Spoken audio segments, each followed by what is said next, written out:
সর্বপ্রথম শাহবাগে আমাদের পক্ষে যিনি মিছিল নিয়ে এসেছিলেন তিনি পীর সাহেব চরমোনাই। সেদিন প্রেস ক্লাবের সামনে থেকে যখন আমরা শাহবাগে অবস্থান করছিলাম, পুলিশের রক্তচক্ষু উপেক্ষা করে সেদিন প্রেস ক্লাবের সামনে থেকে চরমোনাই পীর সাহেব নায়েবে আমির ফয়জুল করিমের নেতৃত্বে একটি মিছিল এসে আমাদেরকে সাহস জুগিয়েছিল। আমরা সেটা ভুলে যাইনি।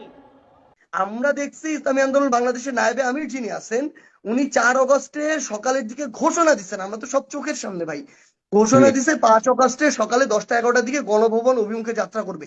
এটা তো আমাদের স্ট্রেংথ বাড়াইছে, এটা আমার স্বীকার করতে সমস্যা কোথায়? নিজেই তো প্রথম সেইভাবে তো উনি তো নিজেই প্রথম পুলিশের কর্ডন ভাঙলেন, নিজেই 144 ধারা জারি ভাঙার জন্য নেমে এসেছেন। এগুলা আমরা যদি শেখ হাসিনার পদত্যাগ